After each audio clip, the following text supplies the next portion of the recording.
تعالیٰ عنہ جا چکے تھے. جب حضرت حسین رضی اللہ تعالیٰ عنہ کوفہ کی طرف جا رہے تھے بہت سارے صحابہ نے آپ کو منع کیا، جن میں عبداللہ ابن عمر رضی اللہ تعالیٰ عنہ بھی تھے، عبداللہ ابن عباس رضی اللہ تعالیٰ عنہ بھی، کہ آپ یہ کام نہ کریں.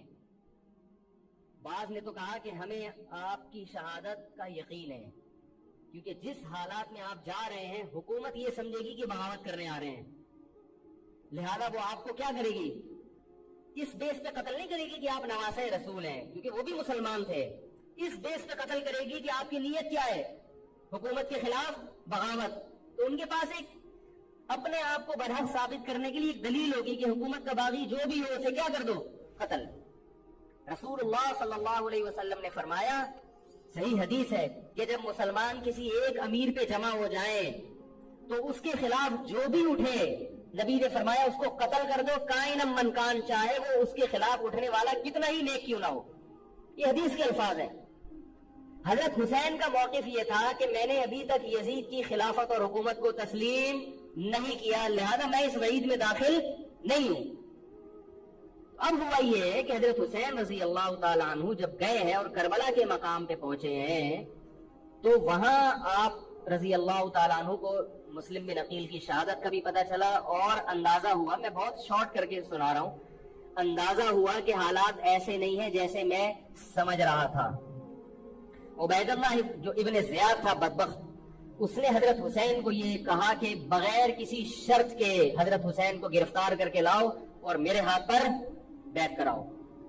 یہ رسول اللہ صلی اللہ علیہ وسلم کے نواسے کی توہین تھی کہ آپ صلی اللہ علیہ وسلم کے نواسے ہیں اور ان کے ساتھ ایسے معاملہ کیا جائے جیسے ایک عام شخص کے ساتھ معاملہ کرتے ہیں. ان کو گرفتار کر کے معاذ اللہ گھسیٹ کے لاؤ اور میرے ہاتھ پر بیعت پر کیا کرو، ان کو مجبور کرو. حضرت حسین رضی اللہ تعالیٰ عنہ کا کربلا کے میدان میں موقف یہ تھا کہ میں اگر بیعت ہوں گا تو ڈائریکٹ یزید کے ہاتھ پہ بیعت ہوں گا جو مسلمانوں کا خلیفہ ہے، ابن زیاد کے ہاتھ پر بیعت نہیں ہوں گا. یہ بھی اس تاریخ کا ایک اہم پہلو ہے کہ حضرت حسین نے کوفہ جانے کا ارادہ ترک کر دیا اور کربلا سے شام جانے کا آپ رضی اللہ تعالیٰ عنہ نے ارادہ کر لیا. اور بعض مورخین نے لکھا ہے کہ حضرت حسین جو واپس آ رہے تھے تو وہ کربلا سے گزر رہے تھے، وہ واپسی کا راستہ ہی شام کا راستہ ہے. نہیں یاری بات میرا خیال ہے سمجھ، وہ جس ٹریک پر چل رہے تھے وہ راستہ کون سا ہے، وہ شام کو جاتا ہے. یہ اس کی علامت ہے کہ آپ یزید سے ملاقات کے لیے، مذاکرات کے لیے تیار، بولو بھائی، ہو چکے تھے کہ میں خود براہ راست یزید سے مل کے حال احوال دیکھتا ہوں، اگر مجھے سمجھ میں آیا تو میں اس کے ہاتھ میں بیعت ہو جاؤں گا. حضرت حسین رضی اللہ تعالیٰ عنہ کا مقصد حکومت کے خلاف تلوار اٹھانا، بولو بھائی، نہیں تھا، ورنہ وہ اس کے لیے تیار نہ ہوتے. مگر جو ابن زیاد تھا اس نے حضرت حسین رضی اللہ تعالیٰ عنہ اور آپ کے ساتھ جتنے اہل بیت تھے ان پر ظلم یہ کیا اس بدبخت نے کہ اس نے انہیں شام جانے کا راستہ نہیں دیا، اور اس نے اپنی توہین محسوس کی کہ میرے ہاتھ پر بیعت کیوں نہیں ہو رہے، اور لشکر بھیجا. اس لشکر نے چاروں طرف سے حضرت حسین رضی اللہ تعالیٰ عنہ کو گھیرا. حضرت حسین نے کہا کہ میں عزت کی جو موت ہے اس کو ذلت کی زندگی پر ترجیح دیتا ہوں. کوئی بھی غیرت مند ہوتا تو اس وقت یہی کرتا کہ بھئی جب میں اپنے دعوے سے بھی دستبردار ہو گیا اور میں شام جانے کے لیے بھی تیار ہو گیا، اب میرا راستہ روکنے کی کیا حقیقت ہے. اللہ تعالیٰ کوفہ کے گورنر کے ذریعے حضرت حسین کا قتل کروانا چاہتے تھے تاکہ اس کی بدبختی ساری دنیا کے سامنے ظاہر ہو جائے. اگر حضرت حسین پھر بھی تلوار چلاتے، پھر بھی لڑتے، تو حضرت حسین پر یہ الزام لگایا جا سکتا تھا کہ معاذ اللہ آپ باغیوں میں ہیں. تو اللہ تعالیٰ نے اپنے نبی کے نواسے کو اس الزام سے محفوظ رکھا اور آپ نے لڑائی کا ارادہ ترک کر دیا. حضرت حسین نے کربلا کے میدان میں جو لڑائی لڑی ہے وہ اقدامی لڑائی نہیں تھی، وہ دفاعی لڑائی تھی. دیکھو جب حکومت آپ کو گھیر لے چاروں طرف سے، آپ کہیں ٹھیک ہے بھائی میں لڑائی سے دستبردار ہوتا ہوں، مجھے میرے گھر جانے دو. حضرت حسین کا ایک مطالبہ یہ بھی تھا کہ یا تو مجھے واپس جانے دو مدینہ، میں جہاں سے آیا ہوں وہیں جا رہا ہوں واپس، مکہ جانے دو یا مدینہ جانے دو. ان کا ایک مطالبہ تھا کہ نہیں، ان کو گرفتار کر کے لاؤ اور زبردستی ہمارے ہاتھ پر بیعت کراؤ. یہ ظلم تھا. نتیجہ کیا نکلا ہے کہ کربلا کے میدان میں آپ کو گھیر کر آپ کو بھی شہید کر دیا گیا، اور جتنے اہل بیت تھے مرد سوائے امام زین العابدین کے جو حضرت حسین رضی اللہ حضرت حسن کے بیٹے تھے، ان کے علاوہ جتنے بھی اہل بیت تھے ان سب کو قتل کر دیا گیا۔ اور یہ اسلامی تاریخ پر ایک بدنما داغ ہے یہ واقعہ کہ ایک اسلامی حکومت تھی اور اس کے اسلامی حکمران تھے، اور ان حکمرانوں کے ہاتھوں محمد صلی اللہ علیہ وسلم کے نواسے کا سر جو ہے وہ گردن اڑائی گئی ہے۔ مجھ سے خدا کی قسم یہ الفاظ ادا نہیں ہو رہے، میں اپنے جذبات پہ بہت زیادہ کنٹرول کر رہا ہوں۔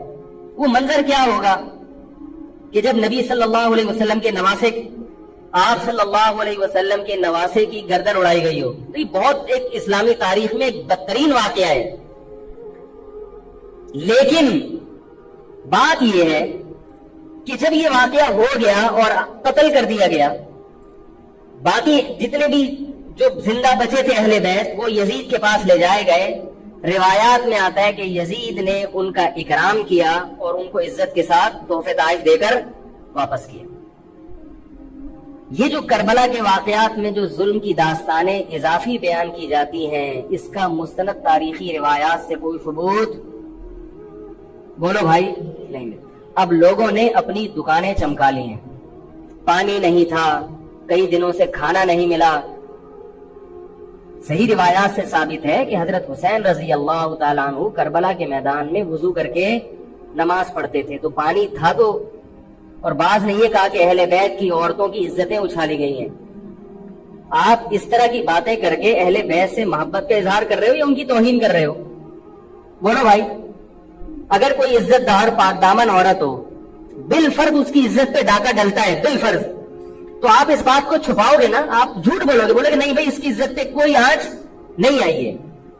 کیونکہ جب عورت کی عزت کو آپ کوئی تار تار کر دے اور آپ ممبر پہ بیٹھ کے اس کو بتا دو، تو وہ عزت تار تار ہونے سے اتنی بے عزتی نہیں ہوگی جتنی اس بات کو بیان کرنے سے اس کی بے عزتی ہوگی۔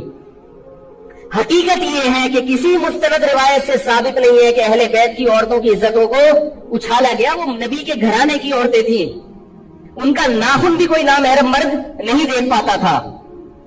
دوپٹہ اتر گیا زینب کا اور زینب کی چادر چھن گئی، یہ سب غلط ہے، یہ سب من گھڑت باتیں ہیں۔ چونکہ وہ بہرحال مسلمان تھے جو حضرت حسین کے خلاف لڑ رہے تھے، ظالم تھے، اس میں کوئی شک نہیں ہے۔ اس سے بڑا ظلم اس کائنات میں ہوا نہیں ہوگا کہ ایک شخص جو اپنے آپ کو مسلمان کہتا ہے اور وہ نبی کے نواسے کو قتل کر دے اور اہل بیت کو قتل کر دے۔ اسلامی سیاست میں اتنی گندی تاریخ ہمیں کبھی بھی نہیں ملتی۔ حضرت عثمان کا بھی قتل ہوا، وہ بھی بہت بڑا ظلم تھا، مگر یہ ظلم اس ظلم کی نوعیت سے بڑھ کر تھا، کیونکہ حضرت عثمان کا قتل حکومت کے ہاتھوں نہیں ہوا ہے، باغیوں کے ہاتھوں ہوا ہے۔ یہاں حضرت حسین کا قتل کس کے ہاتھوں ہوا ہے؟ حکومت کے ہاتھوں ہوا ہے، جس پر لوگ بیعت کر چکے تھے۔